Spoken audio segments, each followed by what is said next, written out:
shocking to say, but I just, it's, look, let's just go to a couple things here. We left Afghanistan, and I'll just I'll characterize it as left in August of 2021.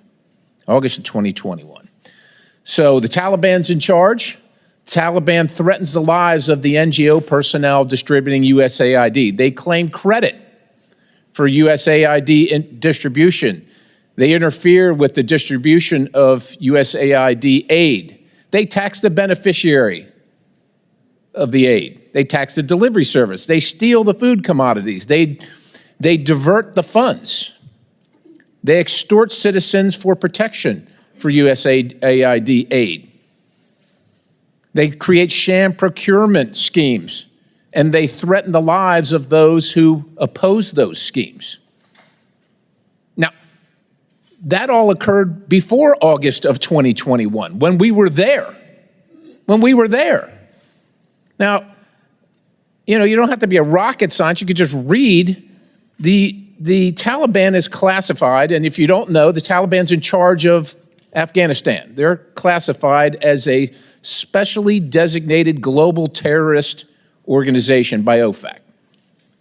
So post-2021, so this is last year, 2024, we spent $697 million of the taxpayers' dollars in Afghanistan, including $534,719,000 in change from USAID in Afghanistan. I don't know what we think we're going to change in Afghanistan. We lost 22,000, lost or wounded 22,500 Americans in Afghanistan over the course of our term there in the war, spending over $2 trillion. We're just going to keep on spending because somehow we think it's going to get better. And if you're wondering who's in charge of Afghanistan getting the money, and that money I just mentioned, the $697 million is on top of, and is in addition to the weekly to every 10-day shipments in cash of $40 to $80 million.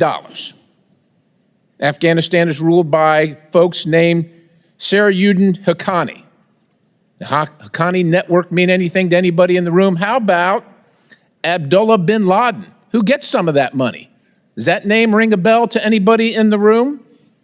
Because your money, $697 million annually, plus the shipments of cash funds madrasas, ISIS, Al-Qaeda, Boko Haram, ISIS Khorasan, terrorist training camps. That's what it's funding.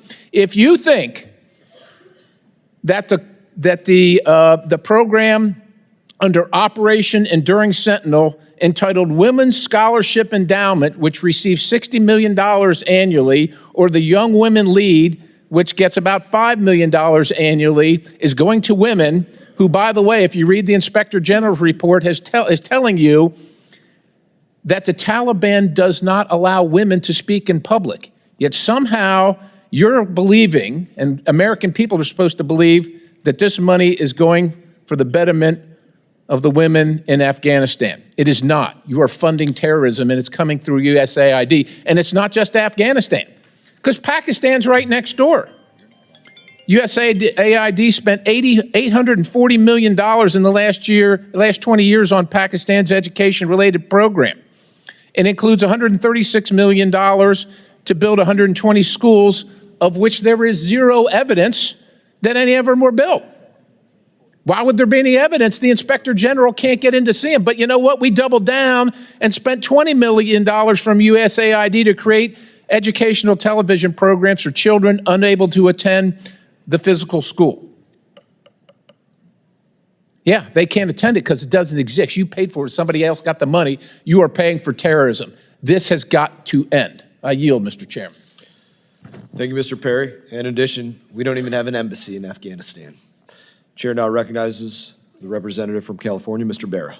Thank you, Mr. Chairman. I want to start off by, I know a lot of USAID workers, former workers, alumni are watching this hearing. I want to thank them for their work. They're patriotic Americans. They're out there, they're doing God's work, helping save lives and everything else. And I'm sorry that you guys are caught up in this. So I want to appreciate this on behalf of the United States of America. You guys are patriotic Americans. I've visited with a lot of these folks. I travel a lot, gone into refugee camps, and have seen what they do in terms of life-saving stuff. And again, it's super important work that they do. It represents the best of American values, and it is really sad to see these folks get thrown under the bus. When we talk about stronger, better, more prosperous, I think we're all in favor of that. We're all in favor of working together. You know, Mr. Chairman, Congressman Yoho's my classmate, and he may have been more conservative than you when he got to Congress. Ted, you and I traveled, I think, on your first trip abroad. We went out and saw some of these USAID projects. I watched you over time, become the champion of the BUILD Act, a champion of reforms, and we've continued to stay in touch. Now, what saddens me about this whole approach, now I'm not going to talk about Elon Musk. I'm not surprised by how he's approaching things, but this isn't Twitter. I don't want a 21-year-old tech bro going through deciding which programs we should continue and not continue. Mr. Chairman, I want us to work and do that work. We can go line by line, or we could hire Mr. Yoho to go through line by line and say, hey, here's the programs that make sense, here's the ones that don't. But that's our job. That's what we're supposed to be doing. That's our oversight. I don't want that 21-year-old tech bro, probably has never traveled anywhere, has no passport, doing our job. Let's do this work together. And I'm not here to defend every USAID program, but I do believe it serves a really important purpose for our values. We've read Heritage Foundation reports. I worry about what's happening in the Pacific Islands. They put out a good report. We've met with them. We're ceding our influence there. We're already seeing China step in and take things over. We're watching it in Cambodia and Southeast Asia. Programs that are good programs like demining, China stepped in, it's front page news. Let's not shut everything down. Let's make necessary reforms. Let's, as Congressman Yoho said, let's focus on humanitarian aid, let's focus on development, and let's look at the programs that do this. For the American people, the most successful development program in the history of the world was the Marshall Plan. That was us. That was the United States of America rebuilding Europe, creating stable democracies, preventing war, lifting hundreds of millions of people out of poverty. That was us. We can do this, and we can do it better and smarter and not betray our values as Americans. But we should do this. This is Congress's job. It's not someone else's job. And I'm willing to work with you to figure out what programs make sense. Let's write a foreign aid authorization bill. But let's do it in a smart way. Let's get former administrators in here. Let's us do the work, Democrats and Republicans, to rebuild a better, stronger, more prosperous USAID. Congressman Yoho, we're friends, and we've stayed in touch over the years. I appreciate the BUILD Act. That was bipartisan, and your leadership there. I am a little bit worried because I've heard President Trump talk about creating a sovereign wealth fund, perhaps making that DFC's mission. Will you actually talk about the difference between DFC and sovereign wealth fund? What I see is the DFC was designed for a specific purpose when we put it together. We wanted to move countries from aid to trade. That was our big thing. And I won't go into why I came up with that. We were on a Codell over in the DRC. And if they want to create a sovereign wealth fund, I think they should do that separately. And I think there was an executive order, in fact, to do that, which is good because if you put it in the DFC, it starts clouding the mission. Are we going to do development or are we going to do build the trust fund or the sovereign wealth fund? And you start clouding the mission and you get away from what I like to call purity of purpose. The DFC was for hardcore infrastructure projects that will bring in other investors in a region that needs those jobs and the opportunity so that we can wean them off foreign aid. Foreign aid by itself has not brought anybody into prosperity. But working together to build that infrastructure, to create that structure there, that brings in the opportunity, outside dollars, and then we create friendships and allies around the world. Great, increases thank you. trade. Mr. Chairman, I'm willing to work. Let's do the work here in Congress, in this committee, and let's build a better, stronger, more prosperous And I commend USAID. you guys for saying that. Could I just add something, if I could? Gentleman's time has expired. I do thank the representative for wanting to work on the State Department reauthorization and look forward to working with you on that. The representative from Tennessee, Mr. Burchett, is recognized. Thank you, Mr. Chairman. I want to submit for the record an article, Why Condoms Cannot Always Be Trusted. It's dated March 19th, 1993, and it goes on to say that USAID distributed around 800 million condoms last year, and this was in 93. The argument that condoms are not being distributed obviously has some holes in it, Mr. Chairman. Mr. Primorac, can you provide an example of USAID programs, a USAID program that was harmful to the U.S. foreign interests? You. I probably didn't say your name right. I've said No, it. that's okay, Congressman. Thank you. Nobody Yeah, gets, I think Jonathan this is- Jackson still doesn't get Burchett right, so we're good. Now, I've heard a lot about the issue of China, and I agree that it's very important to counter China, but the last 4 years went in the opposite direction. The strong counter-China infrastructure that we had developed over at USAID was simply dismantled by the next administration. I can't think of anything that's harmed the developing world than the climate agenda. It has pushed all of these countries, especially in Africa, to go green. Solar, wind, EV, who produces all of those materials? It's China. And then on top of it, we tell them, no, you can't develop your own fossil fuel industry because it's anti-green. So what happens? They can't generate the revenues to create good jobs at home. They can't generate the revenues in order to finance their own health, education, and other needs, and it increases the price of energy, which does what to the poor? It hurts them. The climate agenda has done more in increasing poverty and increasing hunger than anything else. Of course, the resentment that's building up from around the world, that's much more conservative than we are on these woke things, it's extremely damaging. And look, a friend of mine at work provided me this morning with something that's very, very telling. Of the 19 of the top 20 countries receiving aid from USAID are part of the Belt and Road Initiative that China runs. Sure. I mean, this is showing that our efforts are not working. And I agree with Congressman Yoho and Administrator Natsios that the developing world, they want more trade, they want more investment. I don't care if you're speaking to government officials, business leaders, religious leaders. They don't want all of this other kind of aid where 50% of it is gone and we're violating their norms. Let me get a couple more questions in to you, if that'd be all right. Did USAID assist in illegal immigration on our southern border?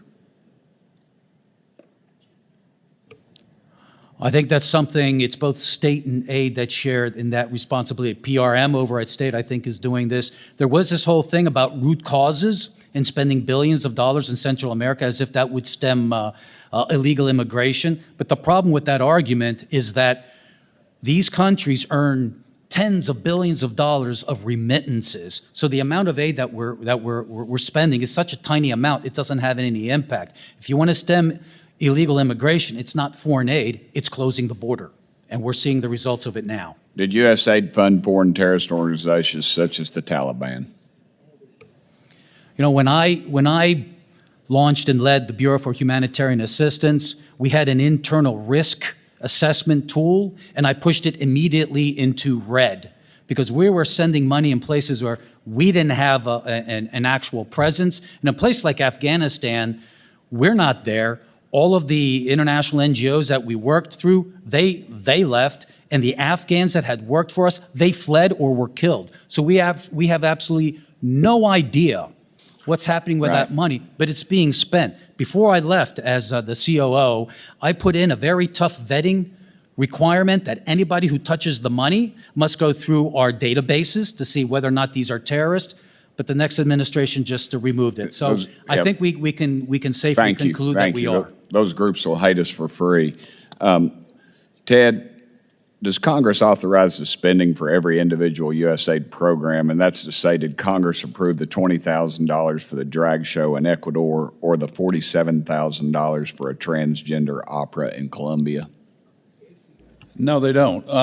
It goes, again, those things happen without the oversight. And it's hard to do oversight when you have a big organization like that. And that's why, again, you have to have the purity of purpose, and we have to be diligent when I was in Congress to be the ones that say, we're not spending this money. Thank you. But those two projects are State Department projects. They're not USAID projects. That is inaccurate, sir. Did I say that? I didn't say that, sir, but thank you for putting words in my mouth. I would like to submit this article for the record, Mr. Chairman. So ordered. Gentleman's time has expired, and I'd add, they don't just happen whether we authorize or deauthorize. They happen because of bad people in USAID or the State Department that put these forward program. You don't belong there if you're putting these programs forward, and their time at those agencies will come to an end. I now recognize the representative from California, Ms. Jacobs. Thank you, Mr. Chairman. First of all, a question for my colleagues. I know all of us probably remember Ebola from the 2014 outbreak that President Trump, a private citizen at the time, was particularly outspoken about and terrified of. For those of you who don't remember, Ebola is a disease that has about a 41% fatality rate, no vaccine, no treatment. It causes vomiting, muscle pain, and hemorrhagic bleeding. Pretty bad. I'd like all of my colleagues, please raise your hand if you would like Ebola in the United States. No one? You say your question again? Would you like Ebola in the United States? I'm glad the Trump administration approved Ebola response in Yes, their waivers. on that point, I ask for unanimous consent to enter into the record a New York Times article, Life-Saving Aid Remains Halted Worldwide Despite Rubio's Promise. So ordered, but it's not if you want to see the list. And on Tuesday, Elon Musk, the billionaire tech entrepreneur empowered by President Trump to combat the agency, I'm quoting the article now, told reporters in the Oval Office that the administration had turned on funding for Ebola prevention and for HIV prevention. But in reality, again, quoting this article, the Ebola funding and virtually all of the HIV prevention funding remains frozen, according to USAID employees and several aid groups. And that is because the payment system called Phoenix that USAID relies on to disperse financial assistance has been inaccessible for weeks. So as you may know, Mr. Natsios, the outbreak of diseases, infectious diseases, is one of the big things that USAID helps to prevent, which is why I think we all should be so horrified that because of Elon Musk's illegal takeover of USAID, USAID is no longer able to screen travelers at airports leaving Uganda, where there is currently an Ebola outbreak that Americans have already been infected by. Mr. Natsios, you led USAID, correct? Do you think stopping the screening of travelers makes America more or less safe? It makes us less safe, but I would add that there is, over the last 30 years, we've built a system in 90 southern countries for monitoring all infectious diseases, and that's the early warning system. So if an outbreak of any disease takes place, we know about it. The countries where, like China, where COVID started, I certainly wouldn't advocate having an AID mission there, but the countries where there's an aid mission, the ministries of health have been trained, and there's a comprehensive early warning system to protect us. That system is, in terms of AID support for it, has been shut down. That's right. I might also add... Sorry, I just want to reclaim my time because I have a few more questions, but I completely agree with you. So let's take my Republican colleagues at your word. You want to reduce waste, fraud, and abuse. I agree with that. You want to reform how USAID does its work. I agree with that too. In fact, I have bipartisan legislation to do that I'm happy to work with you, Mr. Mast, on. But let's talk about what's actually happening. So, Mr. Natsios, again, would you consider yourself liberal or woke in any way? No. Okay, great. Do you believe that USAID is a criminal agency plagued by waste, fraud, and abuse? No. And on February 4th, nearly the entire USAID workforce was notified that they were being placed on administrative leave. Mr. Natsios, would you say that removing the majority of the staff responsible for overseeing USAID's programs increases or decreases the risk of waste, fraud, and abuse? Well, it increases it because the oversight of AID officers are there for oversight. That's what they do. 40% of the staff of AID are compliance officers. They spend all day trying to make sure these things don't happen. They do happen sometimes because of where we work. And the USAID Inspector General agreed with you as the ranking member entered into the record, stated that all of USAID's oversight controls are largely non-operational. But instead of addressing this problem, Trump actually fired the Inspector General, who released this report the very next day. Mr. Natsios, does firing USAID's Inspector General generally reduce or increase waste, fraud, and abuse? Well, Congresswoman, I'm trying to stay out of the vitriol here, but the Inspector General is there to investigate abuse. And let me tell you how it works. People think that they watch us and then they find this stuff and then they arrest us and all. That's not how it works. The 80% of the investigations done by aid are initiated by aid compliance officers who call the IG and say there's a problem, you need to come in here and fix it. So and then they work with them. Just to clarify, not only is this freeze endangering Americans, but Trump and Musk's argument for stopping this assistance to reduce waste, fraud, and abuse is a complete lie because they are doing the opposite. That's because this is not about oversight. It's not about reform. It's about completely gutting foreign assistance itself. With that, Mr. Chairman, I yield back. I thank the gentlelady for her questions, and I would remind everybody that Ebola response has been restored $250,000 through IOM, $1.5 million through UNICEF, another $250,000 IRFC, and others. The list goes on. And we should be supporting the correct programs. Uganda was brought up, and I would say, as an example there was a program, $5.5 million for promoting LGBT acceptance in Uganda. That is not life-saving, and that's not combating Ebola. Gentleman from Tennessee, Mr. Green, is now recognized. Thank you, Chairman Mass, and I appreciate your leadership, and I look forward to working alongside you to bring needed reform to our diplomatic strategy. We certainly have a lot of work to do, and this hearing is just the beginning. Accountability is coming. Thank you also to our witnesses today. The corruption going on behind USAID's doors has been a wake-up call for all Americans. As chairman of the House Homeland Security Committee, I spent the last 2 years exposing the Biden administration's sabotage of our border and the policies that kept America safe. I saw firsthand their willful refusal to protect this country. Under the guise of foreign aid, USAID has been an unapologetic front for a far-left agenda.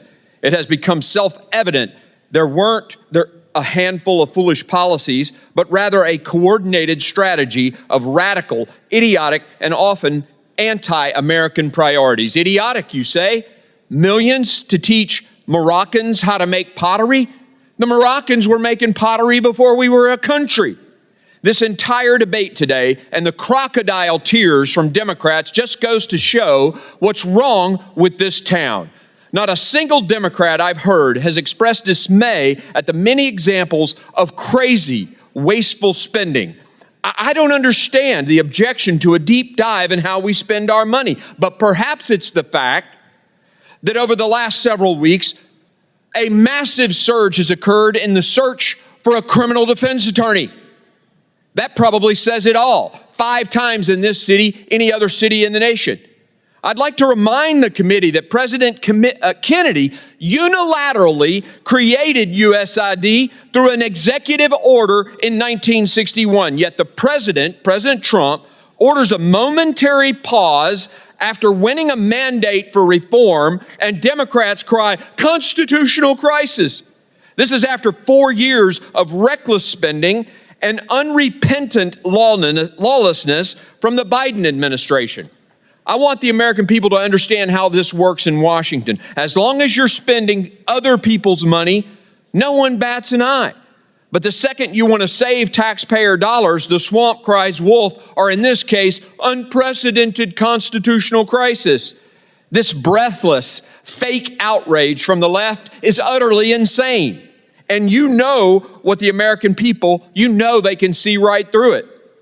The generosity of Americans and the blessing of giving aid to others has always been one of our most valuable tools for diplomacy. The American people have a proud history of championing aid to our fellow man, but lawless bureaucrats have poisoned that goodwill.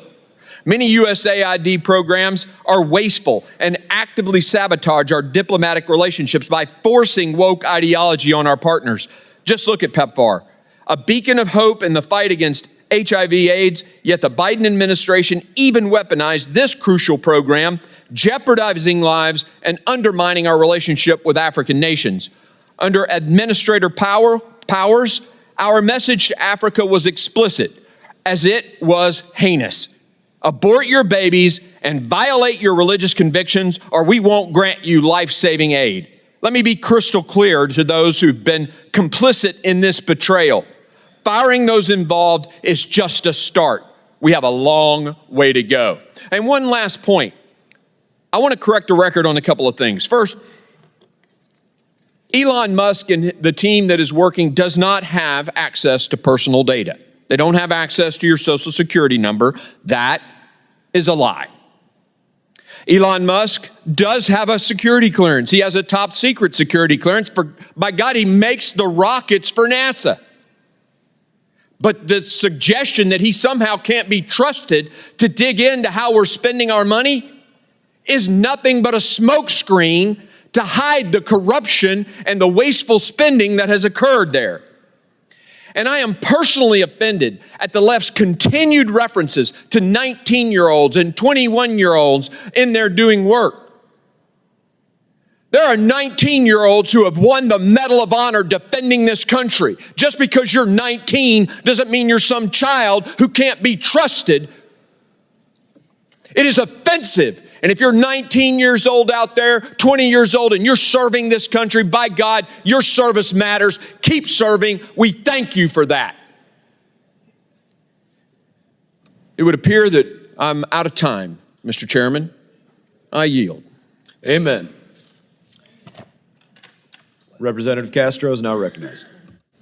Thank you, Chairman. I would just say that if you can find us a 19-year-old Medal of Honor winner who'd love to serve in the U.S. government, we'd love to have him, rather than this 19-year-old who's a mystery man and got fired from his last job.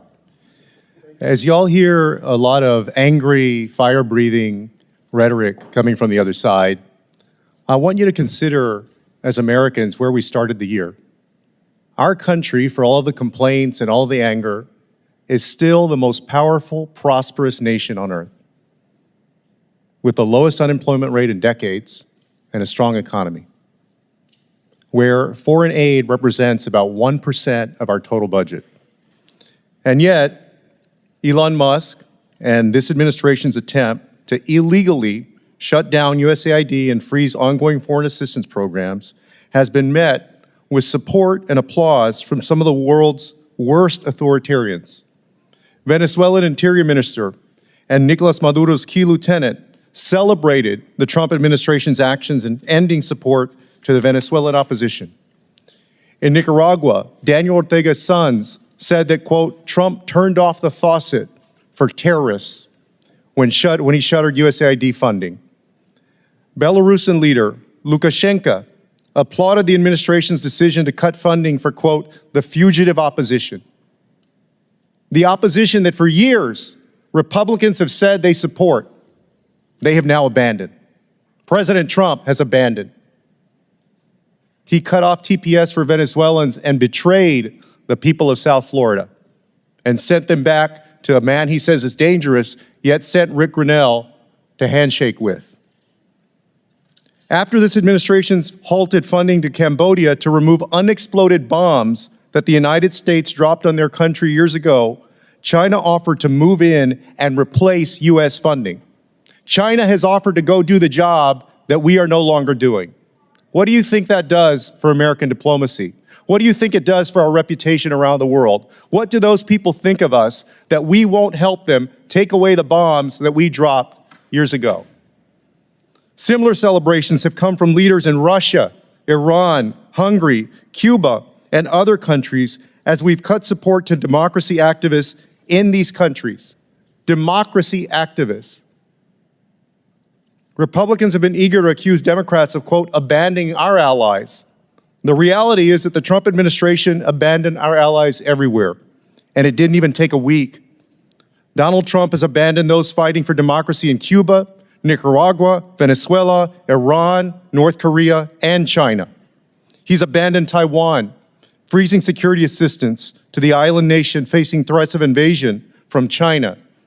Donald Trump abandoned our partners in Indonesia, Malaysia, Iraq, and other countries fighting terrorism with the support of USAID. He's abandoned the country of Jordan by freezing security assistance, abandoned millions of victims of HIV/AIDS supported by PEPFAR, and abandoned those suffering from malaria and TB. Donald Trump has also abandoned American citizens, American farmers that feed the world, whose produce is rotting in ports and warehouses, and our USAID professionals and families that he stranded abroad. Make no mistake, these decisions will come back to haunt the United States of America. And not only in terms of diplomacy, not only in terms of how people think of us in faraway lands, those diseases that we're no longer helping to cure, people will get sick not only in those countries, but in the United States. And I hope that just as folks are taking credit for what's going on now, that when those diseases hit the United States, that they will take full credit for that. I have a question of the panel. I want to ask Mr. Natsios whether you think these actions, you were a USAID administrator, you saw the good and the bad and you had reform. I had a reform bill myself, which some Republicans joined me on last Congress. You think the totality of this is making us stronger in the world or weaker? I think that our aid program makes us stronger, and I think USAID, prior to all of the controversy, was achieving that, except for the woke program that has been introduced, which has alienated very conservative Christian societies in Africa. And Mr. Natsios, I want to interrupt you for just a second, because there was an example of funding to help LGBTQ communities in Uganda. In Uganda, the death penalty was proposed for gay people. Right, right. Is that considered woke? Is that what they're using as an example of woke, is helping gay people because they're under the threat of death by their own government? Any violence against any person is not acceptable. So I understand what you're saying. So you would be for that funding then? What I'm saying is that we're dealing with very conservative society, Muslim and Christian, and we need to respect not what you're talking about, because that happened, I think, in reaction to us, actually, because it wasn't there before. But let me just say that we give, AID gives $1 billion a year to Christian NGOs, evangelical, Pentecostal, Roman Catholic, my church, the Orthodox Church, and mainline Protestant. $1 billion a year. All those programs are now frozen. They've laid off the staff, and I have to say it's damaging the church's mission in the world. I think this whole shutdown is, and I might say, Mr. Chairman, just not to be partisan, I'm just to tell you what's happening. I've met with the Christian groups. Even though they have waivers, the Phoenix system is not operating. Unless the Phoenix system can operate, they can't issue checks. No one is getting funded, even though the waiver has been granted. I'm not saying that in a partisan way. Please do something about it. It's having an effect in the field in a profound way. A lot of AIDS orphans are being taken care of by the church. Gentleman's time has expired. And the staff has been laid off. Gentleman's time has expired. Representative from Kentucky, Mr. Barr is now recognized. Thank you, Mr. Chairman. Appreciate the very important hearing exposing the jaw-dropping waste at the USAID. And many USAID foreign assistance grants are not only wasteful, but counterproductive to our diplomatic and foreign policy objectives. Just a few examples: $75,000 for a drag show workshop in Ecuador, $37 million for services for sex workers and their clients and transgender people in South Africa, $31 million for providing USAID employees with resilience, wellness, and work-life balance counseling, $24 million to build green transportation alternatives in Georgia, $500,000 to help Indonesian coffee companies become more climate and gender-friendly, $15 million to promote LGBT rights for individuals in Kenya, and $2 million to conduct sex change surgeries in Guatemala through a trans-led organization. My colleagues on the other side of the aisle are whining that President Trump has fired the Inspector General of this agency. Thank goodness for President Trump for firing an Inspector General for not exposing what Elon Musk has exposed with this waste. Are these programs what hardworking American taxpayers should be funding? But let me focus on Uganda because my colleague from Texas raised that issue, a country that has thousands of soldiers fighting for our counterterrorism interests against al-Shabaab in Somalia. And that country was severely punished by the Biden administration for signing its anti-homosexuality law into law in May of 2023. The Biden administration revoked Uganda's AGOA eligibility, enacted visa restrictions on Ugandan individuals, and pressured the World Bank to prohibit new public financing. Despite this, USAID has provided a $600,000 grant to, quote, empower Uganda's LGBT community to push back against this legislation, and a $5.4 million grant to shift public perception and attitudes in Uganda towards LGBT acceptance and to train LGBT individuals on the skills needed to engage in the economy. Now, in Uganda, China is expected to finance the $5 billion East African crude oil pipeline directly because Western leaders and the World Bank are walking away from the project because the Biden administration's response to their own domestic legislation.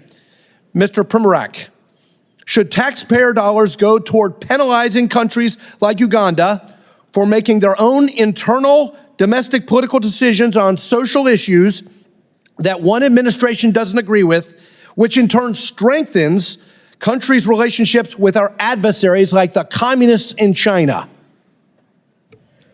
Congressman, I've spoken to many officials from the region there, and they explained to me their shock when they would prepare for meetings with Secretary Blinken. They prepared about how can we work together to combat China, actually. But when they had the meeting, they were hit with the woke things about the climate, about the LGBT, and all these issues. They were utterly stunned that here they are, Africa. They know about the challenge and the great geostrategic fight that we have, ready to work with us, but we weren't ready to work with them. Well, look, I get it. The gentleman from Texas disagrees with the Ugandan people. I get it. The Biden administration disagreed with the Ugandan people, and Secretary Blinken and USAID in the previous administration disagreed with the Ugandan people on this issue of homosexuality legislation. I get it.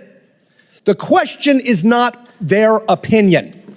The question is, what is the diplomatic job of the State Department and USAID? Is it to lecture the Ugandans, or is it to help us counter Belt and Road? Is the job of the State Department and USAID to advance American national security? That's the question.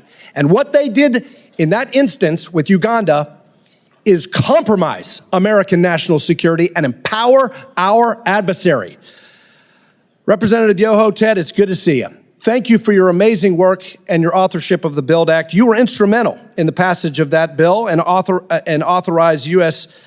International Development Finance Corporation.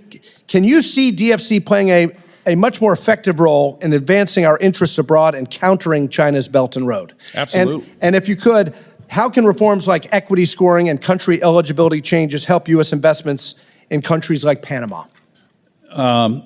It's a big reform. I mean, that's the best tool we have to counter the BRI, the Belt Road Initiative, and the equity scoring is a must fix. It's something that has to be, because right now it limits what the DFC can do, and then raising the country of eligibility allows us to go into these countries strategically where we can counter the BRI where we can't go now. And this is something that we're going to talk about next month in the reauthorization. And I hope it's a bipartisan effort, and there's a lot of support, but if we don't do it, we're going to see that much more influence, and it goes to people that aren't friendly to the United States. Well, thanks for your leadership on that, and I agree with you. Move from aid to trade. To trade. And thank you to President Trump for his leadership on rooting out all of this waste and frankly, activity that undermines our national security. Gentlemen's time has expired. Votes have been called. We're going to go through one more round of questions and then recess until the conclusion of votes. So Representative Sherpalis McCormick, you will be the last one to be recognized before we recess.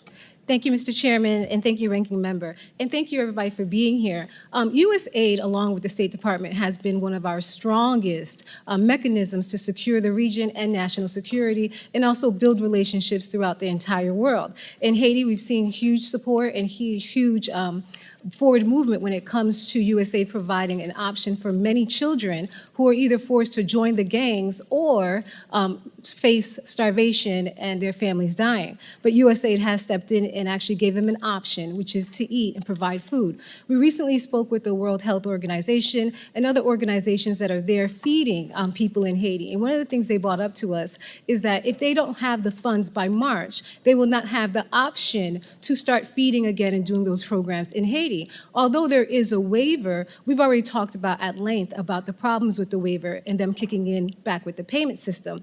But we also have to talk about how there is not enough people to be working at USAID right now to facilitate that. We've gotten several calls of people who are anxious about what is going on, including people who are actually sending food out through our ports in Palm Beach. We've heard a lot of people wondering if their food's going to be sent. Farmers now are worried. We have over 23 farms that are being impacted in the state of Florida. So I have a question for you. My question is, I think we all can come together and agree that auditing USAID is actually a good thing. We can talk about where we agree and disagree. However, the real issue is implementation. We're finding that this implementation is creating extensive collateral damage to American citizens and also to our partners. And we're also finding that some of this damage is irreparable harm, meaning that we just can't fix it by giving them money. We're hearing more and more about people who are exposed and who need life-saving treatment who are not getting it despite the waivers. And so I believe that the strength of our nation is us following that constitutional privilege of us embodying and allowing Congress to actually determine the implementation. So I want to know for you, how much of USAID's programs are actually life-saving programs? Yes.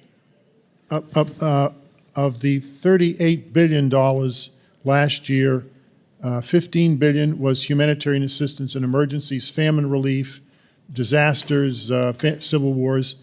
$8 billion was for health. Most, except for the family planning program, which is, the last time I checked was $275 million. Most of the health programs were life-saving. And so do you believe that if Congress That's about 55% of the budget. So do you believe if Congress actually had the opportunity to do its role in actually crafting out the implementation over DOGE, do you believe that we would have been able to substantiate or even to make sure that many people who are being harmed right now are not being harmed? Well, there's a problem now that's people who are being denied, who can't get the antiretrovirals because the system is shut down. There's violence against the aid workers and against our AID officers. There was an incident just now in Kinshasa, the capital of the Democratic Republic of the Congo, where the aid officers had to take their families and go across to Brazzaville, across the river to another country, because they were under attack for people who thought they were going to die because they couldn't get this aid. There's a whole bunch of articles on this. This is not a small incident. This was very, very serious.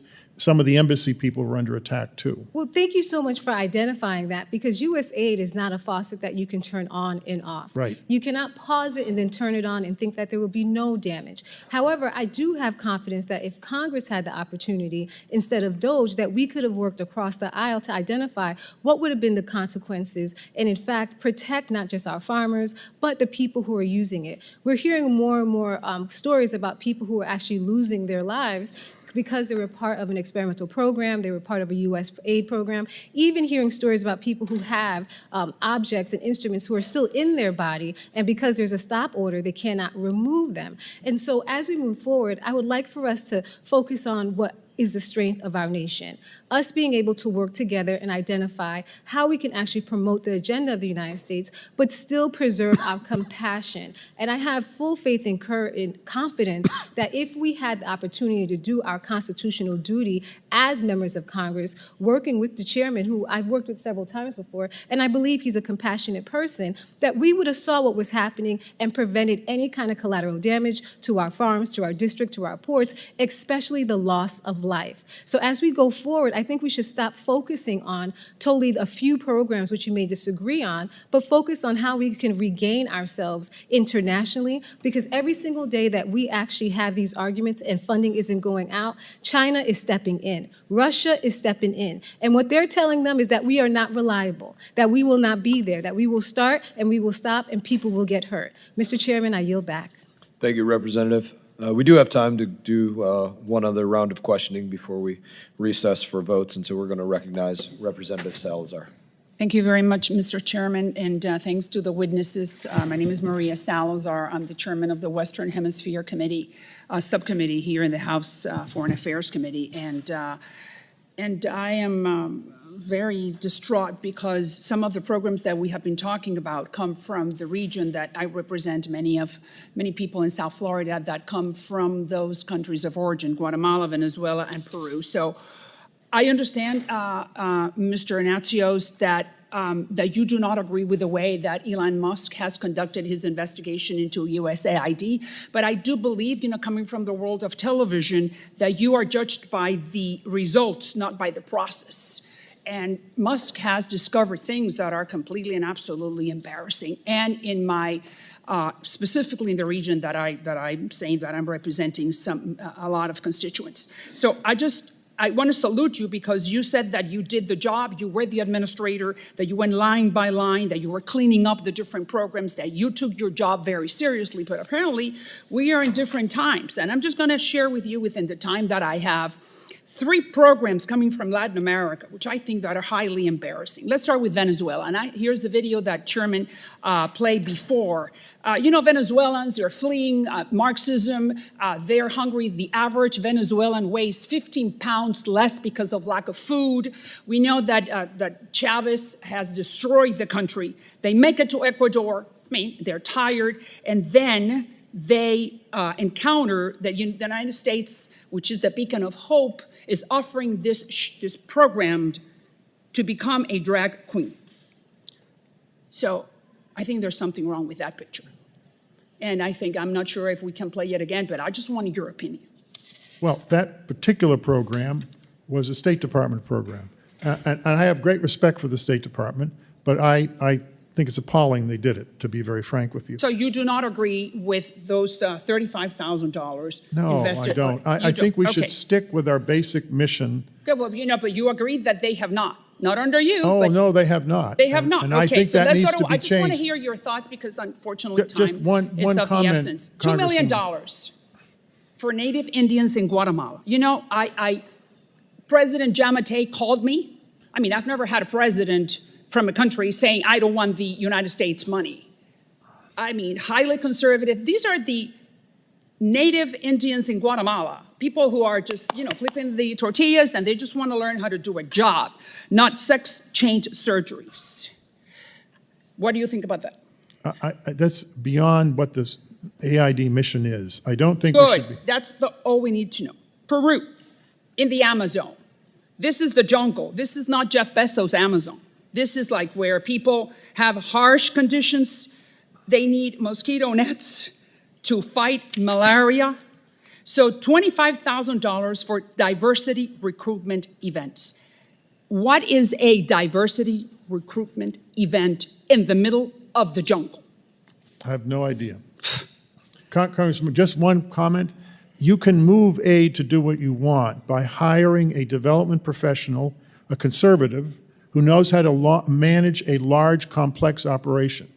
Mark Green was such a person, under Trump. But then what happened between your time and this time? Tell me, what happened? Well, politics gets involved. Oh, politics. But then Elon Musk comes and tries to clean politics and go back to the original mission of the program. Is that correct? I think it would be useful if Musk and some of his staff would go to the field and see the projects. Well, I think I'm they not would sure, take but a different I'm view. sure they don't have time, sir, to do that. But what I'm saying is that he did something that, according to what you just explained, it brings benefit to the USAID programs. The USAID staff do what the political appointees tell them to do. Well, okay. They don't initiate these things. They don't. No. So that means that all these directives came from the White House. The White House, yes, and the State Department. So that, okay, but then the White House, the State Department responds to the White House. So you are telling me that under the Biden administration, the USAID lost its course, yes or no? I think AID needs to be more independent of the And political you just told me, wars you just in told me that Washington. the State Department is the one that directs. Yes. That, okay, and the State Department responds to the White House. That's correct. All right, so that means then that the White House gave the wrong directives to USAID. In my view, in my view. In your view. Good. Yes. Thank you. Well, that's all we needed to know. So now we have a new sheriff in town called Donald Trump, and then that guy brought another guy called Elon Musk to do the job, something that no one else has done before. So why do we need to criticize him? Because he doesn't know anything about development. He may be a genius at technology. He does not know anything about development. But The it stuff has, they've but been- wait. Development has nothing to do with what is the mission statement for USAID? Secure, prosper, and value American values. running Either $2 million for the native Indians in Guatemala to change their sex surgeries has nothing to do with that. $15 billion was spent on humanitarian assistance in emergencies and refugee camps. There's particular skills you learn in doing that. I did that. I understand, I know but what you're that is. talking about what works. I'm talking about what does not work. Gentlelady's time Thank has you. expired. I appreciate, Chairman. Thank you, sir, for your time. I would also let you know, Ms. Salazar, that I've had numerous calls from ambassadors during the Biden administration who intend to provide us with the reprimands that they wrote against career employees who were undermining their work, doing these programs that they didn't want, but did them anyways, and the administration didn't care. And we look forward to bringing those things to light as well. We are going to recess. As votes have been called, as I mentioned, we are going to recess until 10:50, and we will look forward to returning. Committee And, stands in if you allow recess. me, I just want